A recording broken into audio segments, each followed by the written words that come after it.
नमस्कार, आप देख रहे हैं न्यूज 18 स्पेशल। आपके साथ मैं हूं शिप्रा झा। चंद्रयान अब चांद के कुछ ही कदम दूर है।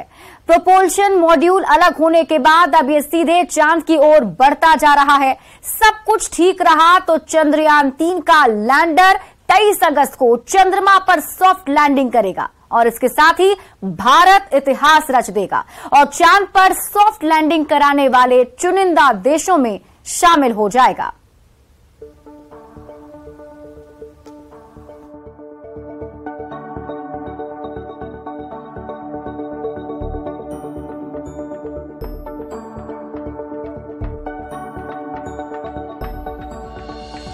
अब चंद कदम दूर है चांद, खास है 23 अगस्त की शाम।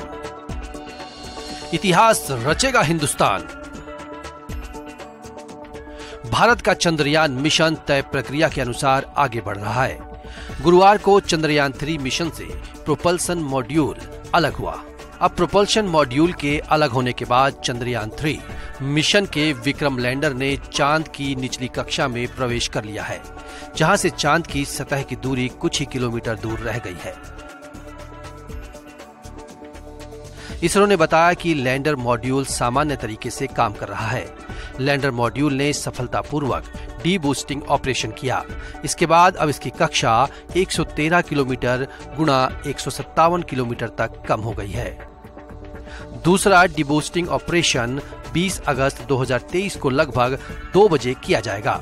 लैंडर विक्रम की गति को धीमा करके उसे चांद की कक्षा में नीचे की तरफ उतारा गया है।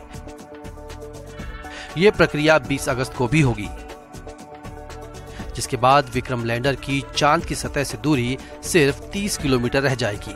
इसके बाद शाम 23 अगस्त को करीब 5:47 पर विक्रम लैंडर की चांद की सतह पर सॉफ्ट लैंडिंग कराई जाएगी। विक्रम लैंडर की चांद पर सॉफ्ट लैंडिंग कराते ही इसरो इतिहास रच देगा। चांद की सतह पर सफलतापूर्वक सॉफ्ट लैंडिंग कराने वाले चुनिंदा देशों में भारत भी शामिल हो जाएगा। लैंडर और रोवर दोनों ही लैंडिंग के लिए जरूरी ऊर्जा सौर ऊर्जा से हासिल करेंगे। चूंकि अभी चांद पर रात है और 23 तारीख को सूर्योदय होगा, यही कारण है कि चांद की सतह पर लैंडिंग की तारीख 23 अगस्त रखी गई है। चंद्रयान 3 मिशन के तहत इसका प्रोपल्शन महीनों तक चांद की कक्षा में रहकर चांद के रेडिएशंस का अध्ययन करेगा। लैंडर और रोवर चांद की सतह पर उतरकर 14 दिनों तक पानी की खोज सहित कई वैज्ञानिक प्रयोग करेंगे। 14 जुलाई 2023 को दोपहर 2:35 पर आंध्र प्रदेश के श्रीहरिकोटा के सतीश धवन स्पेस सेंटर से चंद्रयान 3 मिशन को लॉन्च किया गया था। Bureau report, news 18।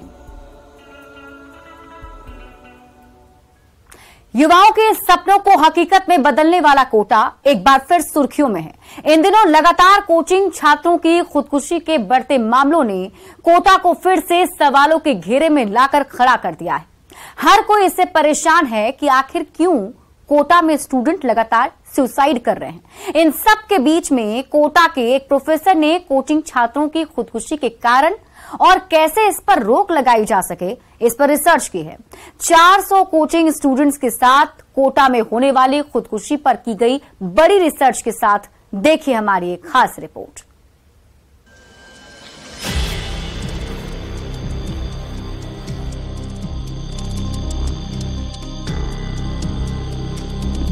डॉक्टर और इंजीनियर बनने का सपना लेकर कोटा आने वाले बच्चों पर ग्रहण लग चुका है। कोटा अब कोचिंग सिटी से सुसाइड सिटी में तब्दील हो चुकी है। एग्जाम क्लियर करने की टेंशन, अच्छे नंबर लाने की टेंशन और माँ बाप के सपनों को पूरा करने की टेंशन ने स्टूडेंट की सांसों को दबाकर रख दिया है। जब कोई कोचिंग स्टूडेंट मौत को गले लगाता है तो सबके मन में सवाल आते हैं।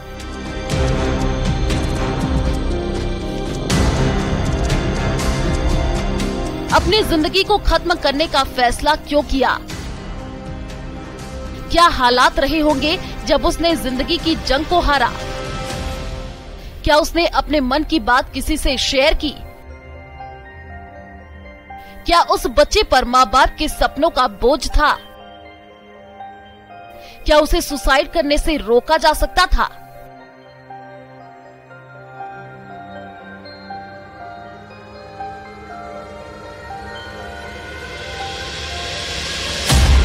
इन्हीं सवालों का जवाब खोजा है कोटा के प्रोफेसर डॉक्टर दिनेश शर्मा ने। उन्होंने 400 कोचिंग स्टूडेंट के साथ एक बड़ा रिसर्च किया। रिसर्च में उन्होंने सुसाइड के कारण और उसे रोकने के तरीकों पर काम किया है। रिसर्च के दौरान प्रोफेसर दिनेश शर्मा ने सुसाइड के पीछे 6 वजहों को जिम्मेदार माना है। मुख्यतः मेरी स्टडी में जब मैंने देखा तो एकेडमिक प्रेशर और फैमिली प्रेशर जो था वो इसका मुख्य कारण था। एकेडमिक प्रेशर मतलब जो पढ़ाई का प्रेशर है, पढ़ाई का जो रूटीन है, पढ़ाई के रूटीन से बच्चे कोप अप नहीं कर पा रहे हैं, वो एक इसका मुख्य वजह बनकर आया।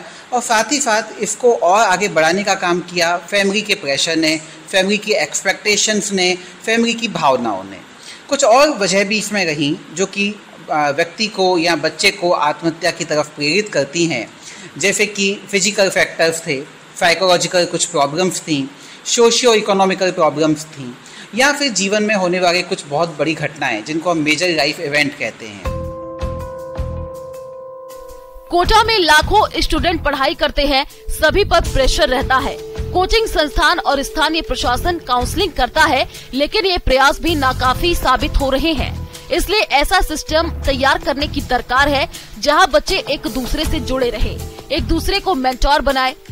प्रोफेसर दिनेश शर्मा अपनी रिसर्च में 6 ऐसे तरीके खोजे हैं जो सुसाइड केस को कम कर सकते हैं। कॉन्फिडेंस और कॉम्पिटेंट के बाद हम काम कर सकते हैं फिर कंट्रीब्यूशन। बच्चे को ये एहसास दिलाना है कि समाज में आपका कंट्रीब्यूशन, योगदान बहुत जरूरी है। कंट्रीब्यूशन उसको याद दिलाइए, उसको उसकी पहचान याद दिलाइए। कंट्रीब्यूशन के ऊपर काम करने के साथ हम कम्युनिकेशन पर बहुत काम करना है। फिर जो हम कहते हैं कि काउंसलर की नियुक्ति करनी है, काउंसलर यहाँ पे काउंसलर कम्युनिकेशन ही करता है। जब तक कम्युनिकेशन नहीं होगा बच्चे की मन की दबी हुई भावनाएं बाहर नहीं आएंगी। केयरिंग और कैरेक्टर बिल्डिंग, ये भी 2 कारक हैं। केयरिंग मतलब इमोशन, माता पिता को, भाई बहन को, अध्यापक को हमें उनके लिए इमोशन दिखाना पड़ेगा कि आप हमारे लिए बहुत इम्पोर्टेंट हो। प्रोफेसर दिनेश शर्मा ने बताया कि कोई भी कोचिंग छात्र खुदकुशी करने से पहले ऐसे 3 क्लू जरूर देता है जिनसे स्टूडेंट की टेंडेंसी को समझा जा सकता है। अगर कोचिंग स्टूडेंट में ये क्लू नजर आए तो सतर्क हो जाइए। बच्चा बात में इस तरह की बातें करता है, लेकिन हम उस बात को समझते नहीं है। हम उस बात को जो है उड़ा देते हैं कि अच्छा तुझे हमने डांटा तो तू हमको और 4 बातें बता रहा है, 4 बातें सुना रहा है। ये मौखिक बच्चा बोलना स्टार्ट कर देता है। कुछ बच्चे मौखिक नहीं बोलते हैं, जैसे जो बच्चे कोचिंग्स में रहते हैं, हॉस्टल में रहते हैं, तो वो राइटिंग करते हैं, रिटर्न में लिखते हैं। जैसे अपनी डायरी में कुछ लिखना शुरू कर देते हैं, कुछ नोटपैड पे लिखना शुरू कर देते हैं, सोशल मीडिया या व्हाट्सएप स्टेटस पे कुछ ऐसा लिखना शुरू कर देते हैं जो ये दिखाता है कि जिंदगी से उनका मन ऊब गया है। बच्चों को समझना होगा कि डॉक्टर और इंजीनियर पर आकर ये दुनिया खत्म नहीं हो जाती, इसके आगे भी दुनिया है। इसके साथ बच्चों को ये भी समझना होगा कि जीवन अनमोल है, सपनों को पूरा करने के लिए बहुत कुछ है, लेकिन ये दोबारा नहीं मिलेगी।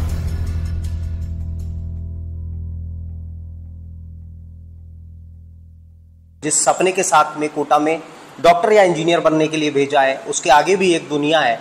सिर्फ और सिर्फ डॉक्टर इंजीनियर पर जाकर के ये लाइन खत्म नहीं हो जाती। एक अनावश्यक जो दबाव है वो इस मोड़ पर लाकर के स्टूडेंट को खड़ा कर देता है जहां से उसकी जो हमेशा के लिए वापसी है उसके रास्ते बंद हो जाते हैं। हिमांशु मित्तल, न्यूज़ 18 कोटा।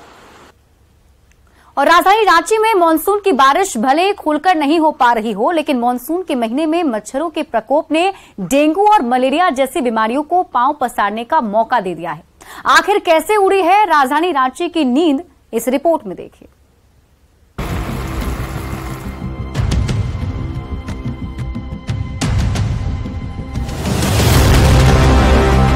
मानसून के महीने में राजधानी रांची में मच्छरों का आतंक इन दिनों चरम पर है। राजधानी के कई इलाके ऐसे हैं जहां जल जमाव की वजह से डेंगू और मलेरिया फैलाने वाले मच्छरों का लार्वा पनप रहा है। घनी आबादी वाले पंडरा का पंचशील नगर डेंगू और मलेरिया के लिए डेंजर जोन बनता जा रहा है। दरअसल पंचशील नगर के बीचों बीच जल जमाव का क्षेत्र है, जहां सभी घरों से निकलने वाले नाले का पानी इसी में जमा होता है। ड्रेनेज सिस्टम दुरुस्त नहीं रहने से तालाब की शक्ल में दिखने वाले इस इलाके से पानी की निकासी नहीं हो पाती है।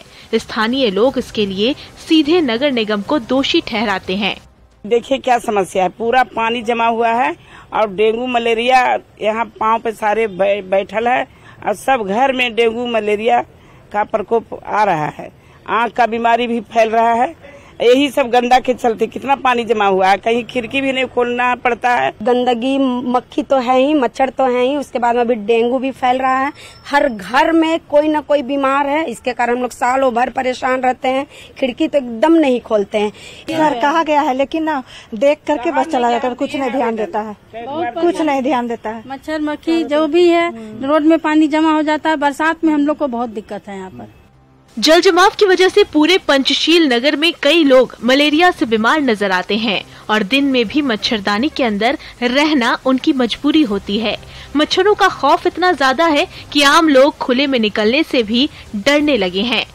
तबीयत खराब है, मच्छर इतना है। देखिए जाली लगा हुआ है मेरे घर पे, तो भी मच्छर घुस ही जाता है। अगल बगल इतना गंदगी है, इतना पानी है, बहुत गंदगी है और मच्छर तो आएगा ही आएगा। तो बीच में जो खाली जमीन है, इस खाली जमीन में जो पानी जमा है, इसकी निकासी नहीं हो पाती। आप देख सकते हैं कि हम कहेंगे कैमरामैन से उधर दिखलाएं कि देखिए प्लॉट के बीच में देख सकते हैं, जहां जहां भी आपको खाली प्लॉट नजर आ रही होगी, तमाम प्लॉट में यहाँ पानी जमा रहता है। और चूंकि एक बड़ा इलाका है और चारों तरफ घनी आबादी है, लेकिन पानी की निकासी का रास्ता नहीं है। लिहाजा मौसम कोई भी हो, लोग बीमारी झेलने को मजबूर हैं। डेंगू जैसी बीमारियां किस तरह पांव पसार रही है, लोग किस तरह परेशान हैं, आप देख सकते हैं। कैमरामैन संजीव तिवारी के साथ संजय कुमार सिन्हा, न्यूज 18 रांची।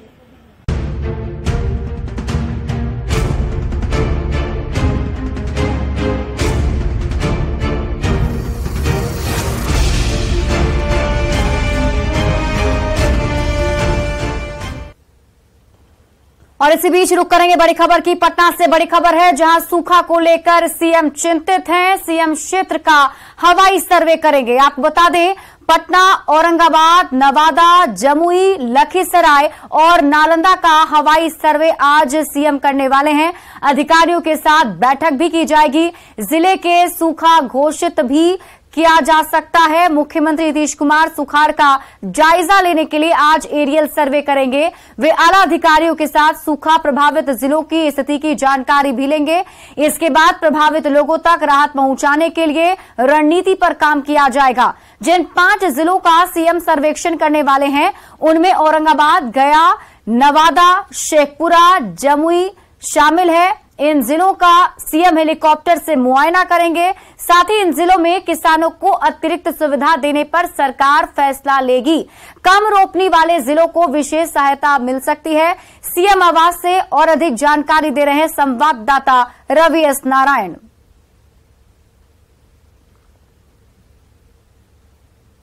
इस साल मानसून में बेहतर बारिश नहीं होने के कारण बिहार के कई जिलों में सूखे जैसी स्थिति उत्पन्न हो गई है और इसी को लेकर आज मुख्यमंत्री नीतीश कुमार एरियल सर्वे करने के लिए निकलने वाले हैं और वैसे जिलों में जहां पे संभावित सूखे की स्थिति है, जहां पर धान की रोपनी बेहतर नहीं हो पाई है, उन जिलों का एरियल सर्वे जो है वो मुख्यमंत्री नीतीश कुमार करेंगे।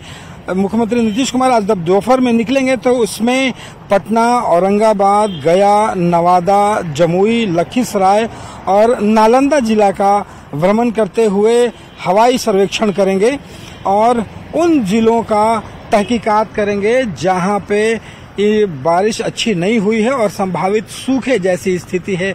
लगभग कई ऐसे जिले हैं जहां 80% से कम, कहीं कहीं 70% से भी कम जो है वो धान की रोपनी हो पाई है।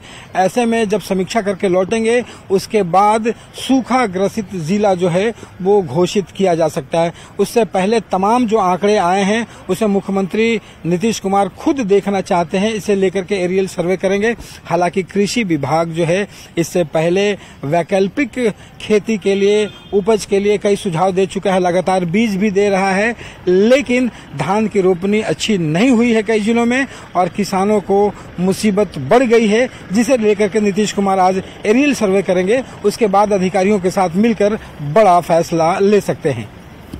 कैमरा पर्सन सुबोध के साथ रवि एस नारायण, न्यूज 18 पटना। और अब आप से नीतीश कुमार के सर्वे को समझिए।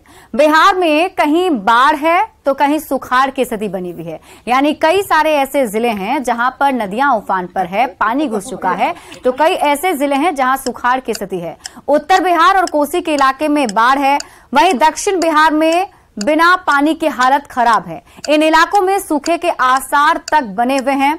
किसानों के लिए ये साल काफी परेशानी वाला रहा है, क्योंकि कम बारिश की वजह से जिलों में धान रोपनी नहीं हो पाई है। अब सीएम नीतीश कुमार सूखा प्रभावित जिलों का दौरा करने वाले हैं, जिसमें औरंगाबाद, गया, नवादा, शेखपुरा और जमुई का सर्वे करेंगे।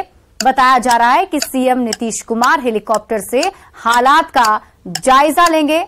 कई जिलों को सूखाग्रस्त घोषित किया जा सकता है और किसानों को अतिरिक्त सुविधाएं दी जा सकती हैं। कम रोपनी वाले जिलों को विशेष सहायता भी मिल सकती है और इसीलिए सीएम नीतीश कुमार आज एरियल सर्वे करने वाले हैं। बढ़ते आगे, बीजेपी ने सीएम नीतीश कुमार के एरियल सर्वे पर सवाल खड़े किए हैं। बीजेपी विधायक हरिभूषण ठाकुर बचौल ने कहा है कि हवाई जहाज से सब कुछ हरा हरा ही दिखता है। सही स्थिति के लिए सड़क मार्ग से किसानों के बीच जाना चाहिए। वहीं जेडीयू एमएलसी नीरज कुमार ने बचौल के बयान पर पलटवार किया है। मुख्यमंत्री जी नारा दिए थे कि हर खेत को पानी, कहाँ गया उनका हर खेत को पानी? ये हवाई जहाज से देखने जाएंगे, किसानों पर जले पर नमक छिड़कने जाएंगे हवाई जहाज से, तो सब कुछ हरियर हरियर उनको दिखाएगा। उनको निश्चित रूप से जमीन पर जाना चाहिए और जाकर के देखना चाहिए कि कहाँ अतिवृष्टि है, कहाँ सुखाड़ है। लेकिन उनको तो अभी सबसे कुछ मतलब है नहीं, उनका दिमाग भी अब काम नहीं कर रहा है। निश्चित रूप से ये किसानों का मजाक उड़ाने जा रहे हैं। सर उनके ज्ञान पर हम कुछ बोलते भी नहीं। वो महिला कॉलेज से BA पास किया, तो महिला कॉलेज से जो ग्रेजुएशन पुरुष होकर पास किए हो, उनको क्या जानकारी होगा?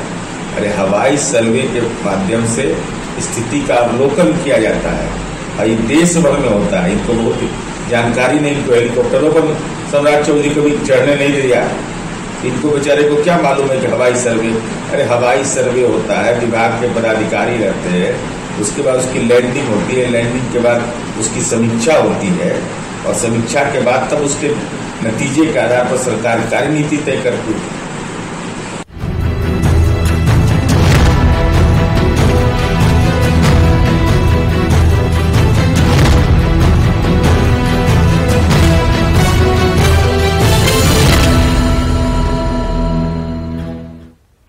शिक्षा विभाग के अपर मुख्य सचिव के पाठक जहां जहां जाते हैं विवाद उनके साथ चलता है। ऐसा कोई दिन नहीं गुजरता जब उनसे जुड़ी खबरें मीडिया की सुर्खियां न बनती हों। के पाठक सीएम नीतीश कुमार के चहेते अधिकारी हैं। शराबबंदी कानून को लागू कराने से लेकर शिक्षा विभाग को दुरुस्त करने की जिम्मेदारी नीतीश कुमार ने के पाठक को ही सौंपी है। सरकार जो भी काम उन्हें सौंपती है वो जमकर करते हैं, बिना डरे हुए फैसला लेते हैं। भले ही उनके फैसलों से कई लोगों की परेशानी बढ़ जाती है, लेकिन इनसे के पाठक के फैसले प्रभावित नहीं होते। के पाठक ने जब से शिक्षा विभाग में अपनी जिम्मेदारी संभाली, तब से उनके किसी न किसी फैसले पर बवाल होता रहा है। इस बार उन्होंने यूनिवर्सिटी को लेकर एक आदेश दिया, जिसे राजभवन ने पलट दिया है। दरअसल बिहार के विश्वविद्यालयों की बैठक में शामिल नहीं होने पर उन्होंने मुजफ्फरपुर के BRA यूनिवर्सिटी के VC और प्रो VC का वेतन रोकने का आदेश दे दिया। इतना ही नहीं, उन्होंने यूनिवर्सिटी में सेशन लेट होने के मामले में VC के वित्तीय अधिकार पर रोक लगाने के आदेश दे दिए, लेकिन राजभवन ने उनके फैसले को पलट दिया। राज्यपाल के प्रधान सचिव रॉबर्ट L चोंगथू ने आदेश जारी कर के पाठक के आदेश पर रोक लगा दी है। 24 घंटे के भीतर राजभवन ने उनके आदेश को खारिज किया है। राजभवन के आदेश के बाद विश्वविद्यालय को बड़ी राहत मिली है। के पाठक ने यह कार्रवाई कॉलेज का इंस्पेक्शन नहीं कराए जाने, विश्वविद्यालय में सत्र का लेट चलाने और कुछ दिन पहले बिहार के विश्वविद्यालयों में बैठक में बिहार विश्वविद्यालय के कुलपति और प्रति कुलपति के नहीं पहुंचने पर कार्रवाई की थी। यह पहला मामला नहीं है जब के पाठक के फैसलों पर विवाद हुआ हो। इससे पहले शिक्षा मंत्री के आप्त सचिव की चिट्ठी सामने आने के बाद उन्होंने आप्त सचिव कृष्णानंद यादव की शिक्षा विभाग में एंट्री पर रोक लगा दी थी। इसे लेकर जेडीयू और आरजेडी आमने सामने आ गए थे। जेडीयू के पाठक के समर्थन में आ गया तो आरजेडी ने अपने नेता चंद्रशेखर का बचाव किया। ऐसे में सवाल उठता है कि आखिर के पाठक के फैसले पर विवाद क्यों हो जाता है।